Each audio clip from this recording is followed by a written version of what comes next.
Hyper news కి స్వాగతం। ఈ రోజు వార్తలు। రాష్ట్రంలో బీసీలకు పెద్దపీట వేసిన రాజకీయ పార్టీ తెలుగుదేశం పార్టీ అని తెలుగుదేశం పార్టీ రాష్ట్ర కార్యనిర్వాహక కార్యదర్శి శీలం కిరణ్ కుమార్ తెలిపారు।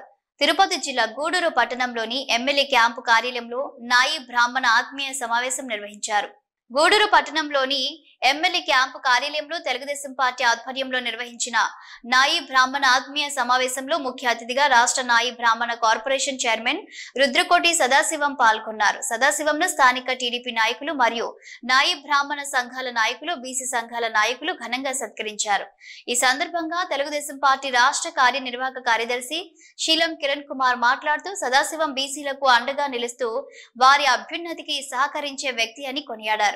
రాష్ట్ర నాయి బ్రాహ్మణ కార్పొరేషన్ చైర్మన్ రుద్రకోటి సదాశివం మాట్లాడుతూ తెలుగుదేశం పార్టీ అధినాయకత్వం తనపై నమ్మకంతో నాయి బ్రాహ్మణ కార్పొరేషన్ చైర్మన్ గా నియమించడం జరిగిందని, వారి నమ్మకాన్ని నిలబెడుతూ నాయి బ్రాహ్మణుల అభివృద్ధికి సహకరిస్తానని పేర్కొన్నారు।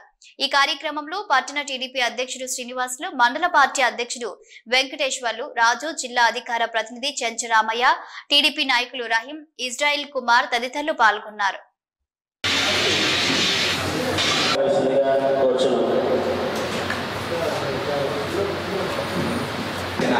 మీ అందరి ఆలోచనలకి అనుగుణంగా నాయి బ్రాహ్మణ కార్పొరేషన్ చైర్మన్ గారు నడుచుకోగలని ఆశిస్తూ, అదేవిధంగా బీసీ సెల్ తిరుపతి జిల్లా అధ్యక్షుడు ఉండి బీసీలు అందరితో కూడా సఖ్యత ఉండి నేనున్నాను మీకు అంటూ ప్రతి కార్యక్రమంలో ముందున్నటువంటి రుద్రకోట సదాశివం గారు ఆ రోజు ఏ ఆలోచనతో ముందుకెళ్లారో అదో ఆలోచనతో ఈరోజు కూడా బీసీలను వినండి ఉంటారని ఆశిస్తూ, గతంలో కూడా తెలుగుదేశం ఆవిర్భావమే బీసీలతోనే ఆవిర్భవించిందనే విషయాన్ని గుర్తుంచుకోవాలి। అన్న నందమూరి తారక రామారావు గారు బీసీలకు పెద్ద పెట్టేసి బీసీ సోదరులకి అనేక పథకాలు తీసుకుని ముందుకు నడిపించారు। అదే నేపథ్యంలో 1995 సెప్టెంబర్లో ముఖ్యమంత్రిగా ప్రమాణ స్వీకారం చేసి అధికారాన్ని చేపట్టినటువంటి నారా చంద్రబాబు నాయుడు గారు బీసీ సోదరులకి అండగా ఉండి ముందుకు నడిపిస్తున్నారు। ఆయన మొట్టమొదటిసారిగా ముఖ్యమంత్రి అయిన తర్వాత 97లో ఆదాన పథకాన్ని తీసుకొచ్చి చేతి వృత్తుల వారందరికీ కూడా ప్రతి చేతి వృత్తి చేసుకున్న వాళ్ళ దగ్గర కూడా మినిమం అమౌంట్ వాళ్ళ దగ్గర పే చేయించుకొని వాళ్ళందరూ కూడా చేతి వృత్తుల వారికి మొట్టమొదటిసారిగా పనిముట్లు ఇచ్చినంత కూడా తెలుగుదేశం పార్టీకే దక్కుతుంది। తెలుగుదేశం పార్టీలో కూడా నాయి బ్రాహ్మణ ఉన్నత స్థానం ఇవ్వాలన్న ఉద్దేశంతోనే ఆ రోజు అనేక పదవులను కూడా గుట్టుపల్లి నాగేశ్వరరావు ఇవ్వడం జరిగింది। గతంలో గుట్టుపల్లి నాగేశ్వరరావు గారు గూడూరుకి 95లో పరిశీలకుడు వచ్చాడు। చాలా శాసనసభ ఎన్నికలు, పార్లమెంట్ ఎన్నికలు కూడా ఆయన పరిశీలకుడు రావడం, ఆయన గతంలో నాయి బ్రాహ్మణ కార్పొరేషన్ చైర్మన్ ఉండి ఆయన గతించడం జరిగింది। ఆయనకి గూడూరు పట్టణంతో కూడా మంచి అన్నాభావ సంబంధం ఉంది అని కూడా తెలియజేస్తుంది। అదేవిధంగా మన శాసనసభ్యులు పాసిం సునీల్ కుమార్ గారితో కూడా చాలా సన్నిహితం। ఈ విధంగా తెలుగుదేశం పార్టీ నాయి బ్రాహ్మణంతో చాలా సఖ్యతగా ఉంటూ జరిగిన ఎమ్మెల్సీ ఎన్నికల్లో కూడా నాయి బ్రాహ్మణులు అందరూ కూడా తెలుగుదేశం పార్టీకి మేము అండగుంటాం చేస్తున్నామని మీ ఇళ్లకు వెళ్ళి మేము అడిగినప్పుడు మీ పిల్లలందరూ కూడా మా తండ్రి గారు ఈ విధంగా చెప్పారని గోపాల్ ఇంటికి నేను వెళ్ళినప్పుడు చెప్పారు, మేము ఖచ్చితంగా తెలుగుదేశానికి ఓట్లు వేస్తాం, మేము బెంగళూరు నుంచి కూడా వచ్చింది కూడా మీకు ఓటేయాలని కూడా ఆ రోజు తెలియజేయడం జరిగింది।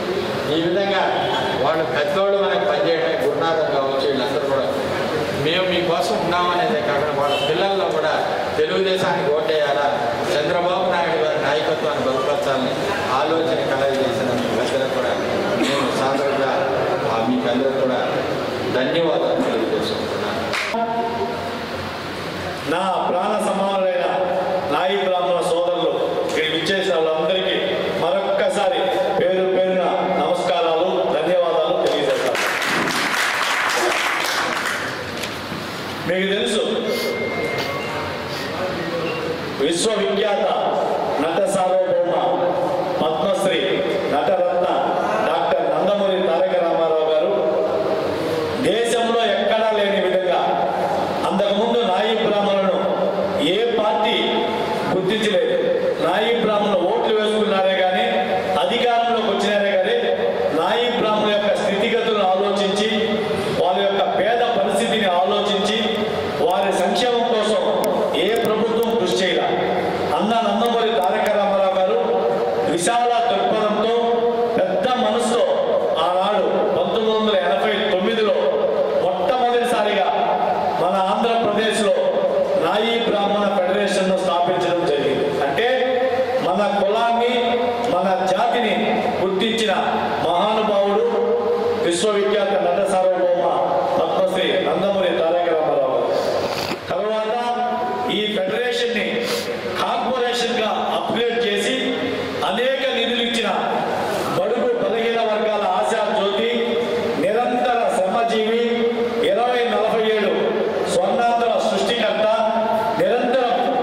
ఎస్సీ ఎస్టీ బీసీ మైనారిటీల గురించి ఆలోచించే విశాల దృక్పథం ఉన్న నాయకుడు గౌరవనీయులు ముఖ్యమంత్రి వర్యులు శ్రీ నారా చంద్రబాబు నాయుడు గారికి మరొక్కసారి నాయు బ్రాహ్మణులందరి తరపున ధన్యవాదాలు, కృతజ్ఞతలు తెలియజేస్తాను. రామారావు గారు ఆ రోజు ఫెడరేషన్ పెడితే ఆ రోజు 70 మంది 80 మంది సభ్యులతో సొసైటీలు ఏర్పాటు చేసుకొని ఆ రోజు షాపులకి పెట్టుకునేదానికి రుణాలు ఇచ్చేవారు. తరువాత కాలంలో నారా చంద్రబాబు నాయుడు గారు ముఖ్యమంత్రి అయిన తర్వాత 11 నుంచి 15 మంది సభ్యులతో సొసైటీలు రిజిస్ట్రేషన్ చేసుకొని ఆ రిజిస్ట్రేషన్ ద్వారా లోన్లు అప్లై చేసుకునేవారు. అంటే సుమారు 11 నుంచి 15 మంది సభ్యులు ఉండే గ్రూపుకు ఒక్కొక్క గ్రూపుకు 2 లక్షల రూపాయలు చొప్పున, అంటే ఫెడరేషన్ నుంచి ₹1,00,000, బ్యాంకు లోన్ నుంచి ₹1,00,000, అంటే 15 మంది ఉండే సభ్యులకు 30 లక్షల రూపాయలు వచ్చేది. అంటే ఒక సభ్యుడికి 2 లక్షలు. 2 లక్షలు అంటే మన నాయకు బ్రాహ్మణ ఫెడరేషన్ నుంచి ₹1,00,000 అది ఫ్రీగా వచ్చింది. తరువాత బ్యాంకు లోన్ ₹1,00,000, అది కొంచెం కొంచెం కట్టుకోవాలి. అంటే ఒక మనిషికి 2 లక్షల రూపాయలు చొప్పున 15 మంది సభ్యులుంటే 30 లక్షల రూపాయలు ఇచ్చి ఆ రోజు సుమారు 1,03,3 మందికి నాయు బ్రాహ్మణ ఫెడరేషన్ ద్వారా నాయు బ్రాహ్మణులకు లోన్లు ఇవ్వడం జరిగింది. అదేవిధంగా వైఎస్ జగన్మోహన్ రెడ్డి గారు అధికారంలోకి వచ్చినాక ఆయన అట్టహాసంగా 56 కార్పొరేషన్లు వేసినారు. కార్పొరేషన్లు ఎందుకు వేస్తారంటే మీకు తెలుసు. కార్పొరేషన్లు వేసేది ఎందుకంటే ఆయా కులాల్లో పేదలు ఉంటారు, వాళ్ళు వృత్తి చేసుకొని బతకాలా. కార్పొరేషన్ ద్వారా ఏమైనా సహాయ సహకారాలు అందిస్తే వాళ్ళు షాపుల డెవలప్మెంట్కి కానీ, అదేవిధంగా బ్యూటీ పార్లర్ పెట్టుకునేదానికి కానీ, అదేవిధంగా ఫ్యాషన్ డిజైనింగ్ చేసుకునేదానికి కానీ, అదేవిధంగా ఒక ప్రొవిజన్ షాప్ పెట్టుకునేదానికి కానీ, లేదా ఒక మెడికల్ స్టోర్ పెట్టుకునేదానికి కానీ రుణాలు ఉపయోగపడతాయి. అంటే చదువుకున్న వాళ్ళు మెడికల్ షాపులు, చిన్న చిన్న వ్యాపారాలు పెట్టుకుంటారు. వృత్తి చేసే వాళ్ళు షాపులు డెవలప్మెంట్ చేసుకొని పెడతారు. అంటే కార్పొరేషన్ ద్వారా రుణాలు ఇస్తే ఆయా కులాలు బాగుపడతాయి. కానీ జగన్మోహన్ రెడ్డి గారు 56 కార్పొరేషన్లు వేసినాడే కానీ ఆ కార్పొరేషన్ మాత్రం ₹1 కూడా నిధులు కేటాయించిన పాపాన పోలం. కార్పొరేషన్ కేటాయించిన నిధులు కూడా ఆయన నవరత్నాల పథకాలకే వాడుకోవడం జరిగింది. మీకు తెలుసు బీసీ సబ్ ప్లాన్ అంటే ఏవైతే బీసీలకు, అంటే మన నాయు బ్రాహ్మణులకు కానీ బీసీలకు కానీ ప్రభుత్వం చట్టబద్ధంగా బీసీ సబ్ ప్లాన్ పెడుతుంది. అంటే వాటికి రుణాలు బడ్జెట్ కేటాయిస్తారు. తిరుపతి జిల్లా గూడూరు పట్టణంలో రథ సప్తమి పండుగను ప్రజలు భక్తి శ్రద్ధలతో జరుపుకున్నారు. గూడూరు పట్టణంలోని శ్రీ అలగనాథ స్వామి దేవస్థానంలో స్వామివారు సూర్యప్రభ వాహనంపై భక్తులకు దర్శనమిచ్చారు. మంగళ వాయిద్యాలతో వేద పండితుల ఆధ్వర్యంలో స్వామివారి మాడవీధి ఉత్సవం సాంప్రదాయబద్ధంగా నిర్వహించి తూర్పు వీధిలోని 4 కాళ్ల మండపంలో స్వామివారి ఉత్సవ విగ్రహాన్ని ఉంచి ప్రత్యేక పూజలు నిర్వహించి స్వామివారికి హారతులు సమర్పించారు.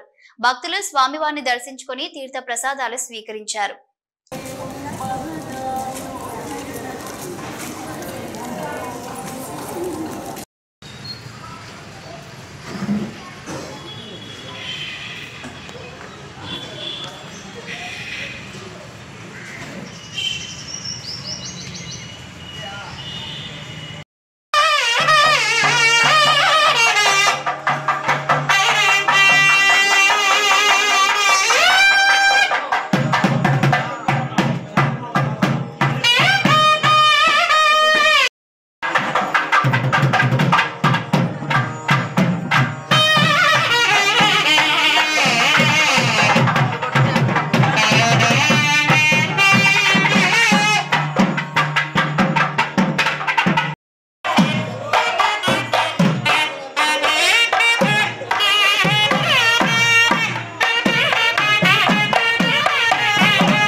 ముందు పెడతాడు.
శకారం ఉందిలే సార్. మంచి పాత్ర ఉద్దరిన చెంబు చేస్తే నీళ్ళు ఇక్కడ పట్టుకోవచ్చు కోరుతుంది. అచ్చని గారు बोलते काम लगा था अच्चन गाరు बोलते काम लगा था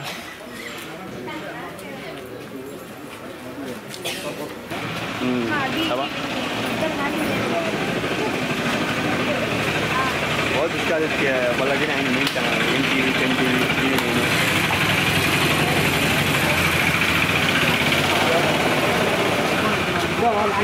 तब कहे मतलब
తిరుపతి జిల్లా గూడూరు పట్టణంలోని శ్రీ సాయి సత్సంగ నిలయం శ్రీ విజయదుర్గాదేవి ఉపపీఠంలో రథసప్తమి పండుగ సందర్భంగా శ్రీ సూర్య భగవాన్ కి ప్రత్యేక పూజలు, హోమాలు వేద పండితులు ఆధ్వర్యంలో ఘనంగా నిర్వహించారు.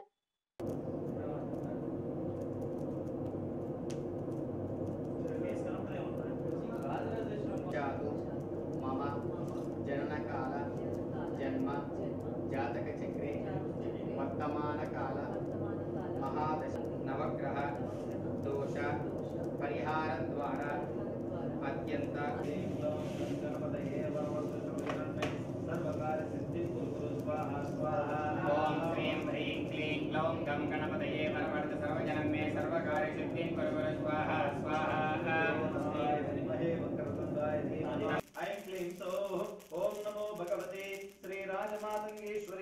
सर्वजनमनोहरे सर्वमुखरंजने क्लीं ह्रीं श्रीं सर्वराजवशंकरे सर्वस्त्री पुरुषवशंकरे सर्वदुष्टं मृगवशंकरे सर्वसत्त्ववशंकरे सर्वलोकवशंकरे अभीष्टं मे सर्वजनवसमानं कुरु कुरु सौ क्लीं ऐं श्रीं ह्रीं ऐं स्वाहा ओम ऐं ह्रीं श्रीं ओम श्रीं मुत्यचंडा महादेव्ये ह्रीं श्री प्रचंडचंडा महादेव्येश्वरी परमेश्वरी श्री उच्चिष्ट चंडालिनी महादेव्ये नमः स्वाहा ओम श्री मुखचंड महादेव पुरुषाय विद्महे महादेवाय धीमहि स्वाहा ईशानस्तर विद्यानां विद्वनाथर भूतानां ब्रह्मादिकर ब्रह्मणोऽधिपतिर् ब्रह्मा शिवो मे अस्मादिवो स्वाहा रुद्राय नमः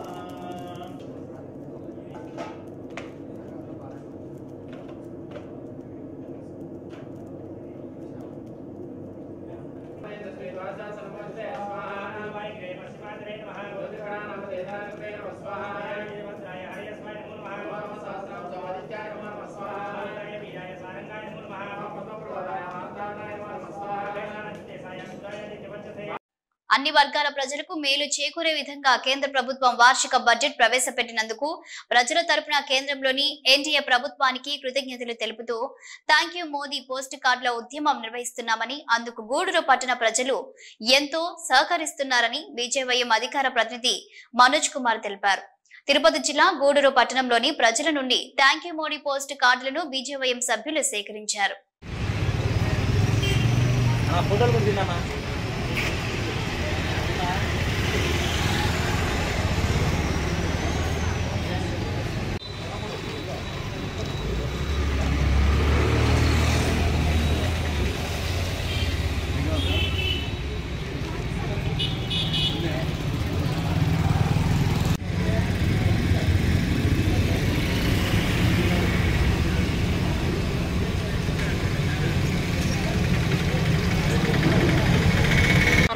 ఈరోజు భారతీయ జనతా యువ మోర్చా బీజేవైఎం గూడూరు శాఖ ఆధ్వర్యంలో ఈరోజు స్థానిక గూడూరు పట్టణంలో థ్యాంక్ యూ మోడీ గారు అనే కార్యక్రమం నిర్వహించాము. దీనికి గల కారణం ఏంటంటే మనకు తెలుసు 2025-26 బడ్జెట్ని ఫిబ్రవరి 1వ తేదీన నిర్మలా సీతారామన్ గారు ప్రవేశపెట్టారు. ఈ యొక్క బడ్జెట్ ప్రజలకి సానుకూలంగా, ప్రజలకు ఉపయోగపడే విధంగా, ప్రజలకు శ్రేయస్కరంగా ఉండే విధంగా బడ్జెట్ను ప్రవేశపెట్టారు. ముఖ్యంగా ఏదైతే 12 లక్షల వరకు పరిమితి చేస్తూ ట్యాక్సులు కట్టకుండా ఉండేదానికి ఒక అవకాశాన్ని ఇచ్చారు. అదేవిధంగా కిసాన్ క్రెడిట్ కార్డులను 3 లక్షల నుంచి 5 లక్షలకు పెంచారు. అదేవిధంగా ఉపాధి కల్పించేటువంటి ఎవరైతే జొమాటో, స్విగ్గీ ఇట్లాంటి ఆన్లైన్ ఆర్డర్లు ఇస్తున్నారో వాళ్ళకందరికీ హెల్త్ కార్డులు ఇష్యూ చేయడం, అదేవిధంగా large scale industries, small scale industries development కోసం నిధులు మంజూరు చేయడం, అయితే నిరుద్యోగులకి ఉపాధి కల్పించే పనిగా ముందుకు తీసుకెళ్లడం, అదేవిధంగా ఆంధ్రప్రదేశ్కి కావాల్సినటువంటి ఏదైతే అవసరాలు ఉన్నాయో అవన్నీ కూడా ఇవ్వడం, రైల్వే గురించి కానీ, అదేవిధంగా రక్షణ శాఖ గురించి కానీ, విద్యకు కానీ, వైద్యానికి కానీ అన్నీ కూడా నిధులు సమకూర్చినందుకు థ్యాంక్ యూ మోడీ గారు అని చెప్పి పోస్ట్ కార్డులు చేస్తూ వాళ్ళకి థ్యాంక్ యూ చెప్తూ ఆయనకి లెటర్లు పంపించడం, ప్రజల చేత అందరికీ లెటర్లు పంపిస్తూ పోస్ట్ ఆఫీస్ ద్వారా పంపిస్తున్నాం. ఈ కార్యక్రమాన్ని బీజేవైఎం ఆధ్వర్యంలో గూడూరు పట్టణంలో నిర్వహించడం జరిగింది. గూడూరు పట్టణంలోని త్యాగరాజ వీధిలో ఉన్న శ్రీ కళ్యాణ వీరభద్ర స్వామి దేవస్థానంలో మంగళవారం సందర్భంగా స్వామివారికి ప్రత్యేక పూజలు నిర్వహించారు. అనంతరం శ్రీ కళ్యాణ వీరభద్ర స్వామి అన్నదాన సేవా సమితి ఆధ్వర్యంలో అన్నదాన కార్యక్రమం ఏర్పాటు చేశారు. భక్తులు స్వామివారిని దర్శించి అన్న ప్రసాదాలు స్వీకరించారు. నేటి ఉభయ దాతలుగా గూడూరు పట్టణానికి చెందిన శ్రీహరి మరియు ఆయన కుటుంబ సభ్యులు వ్యవహరించారు.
मिलिक नगले मन खामोश है कहाँ करता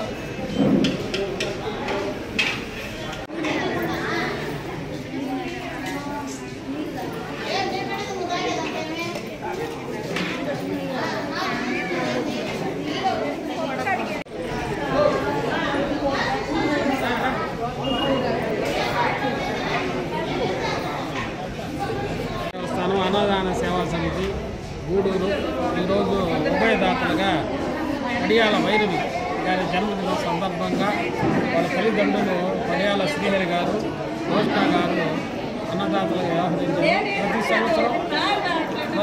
ప్రతి సంవత్సరం వాళ్ళు పాప పుట్టినరోజుకి మ్యారేజ్ డేకి సంవత్సరంలో 2 సార్లు ఇస్తారు.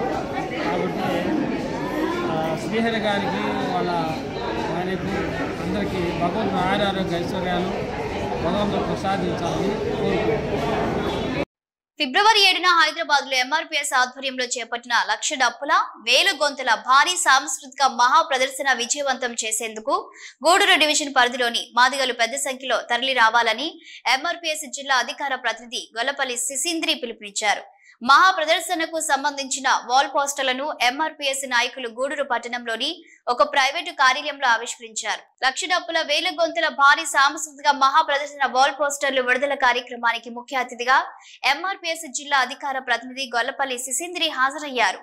ఈ సందర్భంగా సిసింద్రి మాట్లాడుతూ ఎస్సీ వర్గీకరణ అమలులోకి రావాలని ఆకాంక్షిస్తూ ఎంఆర్పీఎస్ ఆధ్వర్యంలో మందకృష్ణ మాదిగ ఆధ్వర్యంలో ఫిబ్రవరి 7వ తేదీన హైదరాబాద్ లో 1,00,000 గొంతుకల భారీ సాంస్కృతిక ప్రదర్శన నిర్వహించబడుతుందని, కావున గూడూరు డివిజన్ లోని అన్ని గ్రామాల నుంచి ఎంఆర్పీఎస్ ఎంఎస్పీ అనుబంధ సంఘాల నాయకులందరూ పెద్ద ఎత్తున బయలుదేరి హైదరాబాద్ కు చేరుకుని కార్యక్రమాన్ని విజయవంతం చేయాలన్నారు. కార్యక్రమంలో ఎంఆర్పీఎస్ నాయకులు తదితరులు పాల్గొన్నారు. లక్షల డబ్బులు 1000 గొంతుల కార్యక్రమాన్ని వాణి శ్రీ మందాకృష్ణ మాది గారు ఈ నెల ఫిబ్రవరి 7వ తేదీన హైదరాబాద్లో తలపెట్టిన విషయం అందరికీ తెలిసిందే.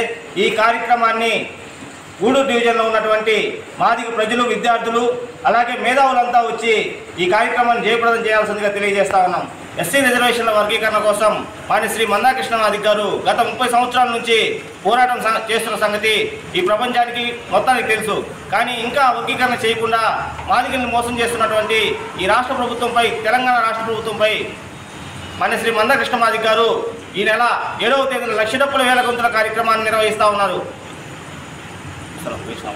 గొల్లపల్లి సిసింద్రి మాదిగా ఎంఆర్పీఎస్ తిరుపతి జిల్లా అధికార ప్రతినిధిగా పనిచేస్తూ ఉన్నాను. ఎస్సీ రిజర్వేషన్ల వర్గీకరణ అమలుకై వాణి శ్రీ మందాకృష్ణ మాది గారు తలపెట్టినటువంటి 1,00,000 డప్పులు 1000 గొంతుల కార్యక్రమాన్ని తిరుపతి జిల్లాలో ఉన్నటువంటి మాదిగ మేధావులు, విద్యార్థులు, ఉద్యోగస్తులు అందరూ ఈ కార్యక్రమాన్ని జయప్రదం చేయాల్సిందిగా తెలియజేస్తూ ఉన్నాం. ఎస్సీ రిజర్వేషన్లు వర్గీకరణ చేస్తానని చెప్పి వర్గీకరణ కోసం అసెంబ్లీలో మాట్లాడినటువంటి రేవంత్ రెడ్డి గారు ఈ రోజు కూడా ఎస్సీ రిజర్వేషన్ల వర్గీకరణకు అనుకూలంగా ఇంతవరకు అమలు చేయకపోవడాన్ని మాదిగ రిజర్వేషన్ పోరాట సమితి తరఫున తీవ్రంగా ఖండిస్తా ఉన్నాం.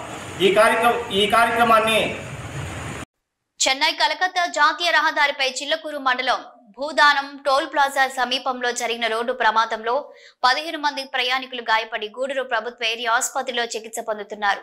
చిల్లకూరు పోలీసులు కేసు నమోదు చేసుకుని దర్యాప్తు చేస్తున్నారు. బాధితుల సమాచారం మేరకు తెలంగాణ రాష్ట్రం వరంగల్ ప్రాంతానికి చెందిన ఒక ప్రైవేట్ ట్రావెల్ బస్సులో ప్రయాణికులు తిరుమలలో శ్రీ వెంకటేశ్వర స్వామిని దర్శించుకుని తిరిగి స్వగ్రామానికి వెళ్తున్న క్రమంలో చెన్నై కలకత్తా జాతీయ రహదారిపై చిల్లకూరు మండలం భూదానం టోల్ ప్లాజా సమీపంలో తిరుపతి నుండి నెల్లూరు వెళ్తున్న నాన్ స్టాప్ ఆర్టీసీ బస్సు ముందు వెళ్తున్న ట్రావెల్ బస్సును ఓవర్టేక్ సమయంలో ఆర్టీసీ బస్సు అదుపు తప్పి ట్రావెల్ బస్సు వెనుక నుండి ఢీకొంది. దీంతో 2 బస్సులో ప్రయాణిస్తున్న సుమారు 15 మంది గాయపడగా అంబులెన్స్ల ద్వారా గాయపడిన ప్రయాణికులను గూడూరు ప్రభుత్వ ఏరియా ఆసుపత్రికి తరలించి వైద్య సేవలు అందిస్తున్నారు.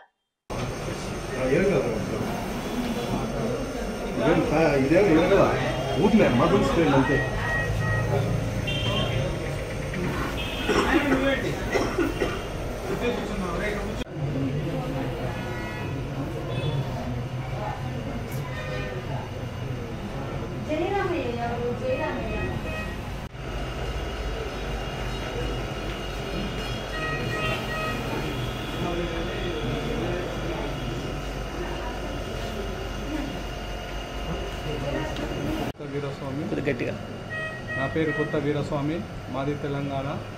మేము టూరిస్ట్ బస్సు తీసుకొని శ్రీకాళహస్తికి పోయినాము. శ్రీకాళహస్తి దర్శనం చేసుకొని రిటర్న్లో వస్తుంటే మన టోల్ గేటు అవతల మా బస్సు ముందు వస్తుంటే గవర్నమెంట్ బస్సు ఎంతో కొట్టేసి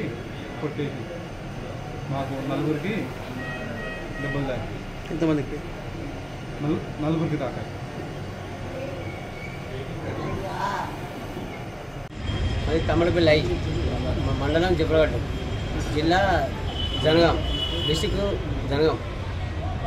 అయితే మేము తిరుమలగిరి తిరుపతి దేవస్థానం కాడికి వస్తుంటే మధ్యలో బస్సు వెనక వచ్చింది. మా బస్సు డ్రైవర్ కొంచెం స్లోగా అయిండు, ఇప్పుడు వచ్చి గుద్దిండు. మా బండి ఒక 5గురికి గాయాలు బాగా తాకినాయి.